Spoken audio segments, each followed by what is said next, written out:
And in the Holy Land, people of faith mark 1 month since the Hamas attack that started a war. I'm Christine Persichetti. In just 1 month, tens of thousands of people have died. That's more than the last 15 years of conflict in the region. Over in Brooklyn, people are starting to feel helpless and they're turning to prayer. It's the only thing they know they can do. Currents News' Katie Vasquez has the story from Cobble Hill. 200 people united in prayer Monday night, praying for peace. The group from the Kane Street Synagogue in Cobble Hill has forgotten what life was like before the war began. I don't think we really have a map of how to walk through this together, you know, and it's totally surreal for us here, what's going on there. Since the October 7th attack, death has captured the Holy Land. More than 1,400 Israelis have been killed and 240 taken hostage. And in Gaza, officials there say more than 10,000 have been killed. Dozens of New York City rabbis just returned from a solidarity mission to the region. Michelle Dardashti is one of them. We need to be really vigilant against both Islamophobia and anti-Semitism. We need to refuse to be enemies. This is not a religious war, and yet both Islamophobia and anti-Semitism are real things that are heightened in a moment like this. And while Rabbi Dardashti and those at the Brooklyn Synagogue may not know what the future holds, for me, it's important to try to share these feelings and get together because it's too tough for somebody to. It's a burden you cannot bear on your own. They will continue to lean on prayer and each other. In Cobble Hill, Katie Vasquez, Currents News. The prayers of peace from the people of Brooklyn are being echoed in the Holy Land.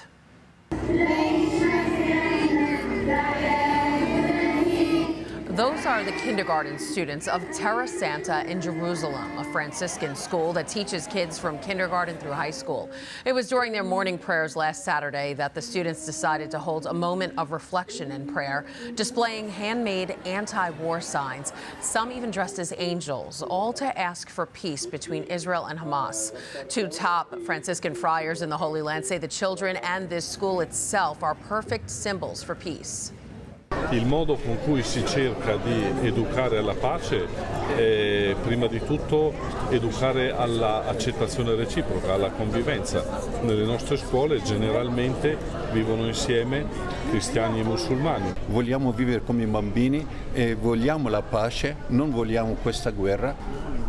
The school also recently had a mural made of Jesus holding sad children. Terra Santa High School says they are the innocent victims of war. Be sure to stay tuned to Currents News and the tablet for continuing coverage of the terror in the Holy Land. Some sad news for Catholics on Staten Island. An image of the Sacred Heart of Jesus has been desecrated.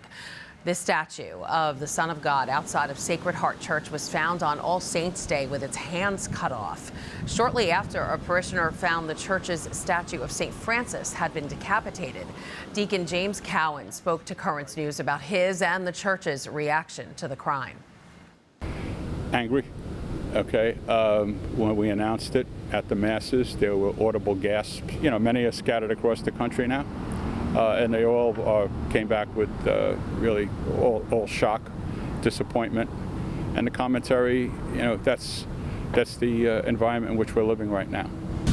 The St. Francis statue has been repaired, but the church is still trying to fix the more than 100-year-old Christ statue.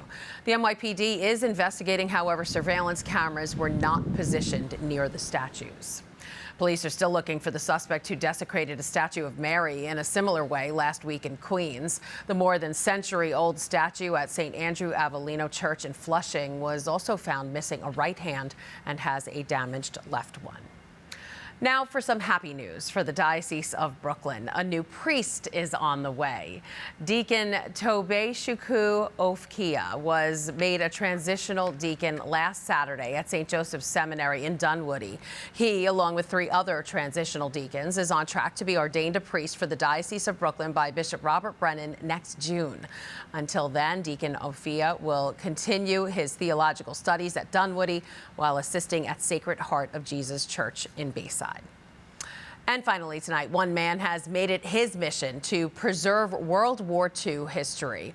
Bob Abbott has spent a quarter of a century talking to hundreds of combat veterans. He's hoping to record their stories before the less than 1% of Americans still alive who served in the war pass away, taking with them a part of living history. Current News' Jessica Easthope has more on that story from Yonkers. The business is saving lives instead of pulling the trigger. Bob Abbott's Yonkers home is the only place you'll find a piece of history that's been lost to time. Kid kneeling over wounded. Voices that have screamed out from muddy foxholes, eyes that have seen the horrors of war, faces that have braved the enemy of freedom.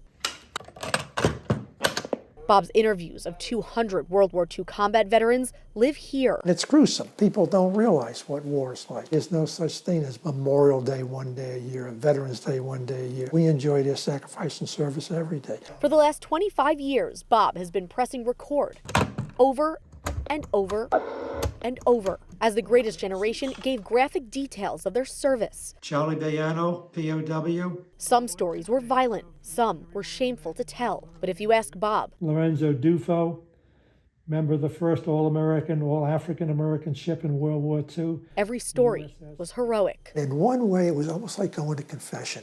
And so that's why I feel the obligation to tell their story. I owe it to them. Bob, a Navy veteran who never saw combat, started his interviews when he retired. He's spoken with servicemen and women from every branch of the military. They went through horrors. It never goes away. They all have various degrees of PTSD. There's no way you could not have it.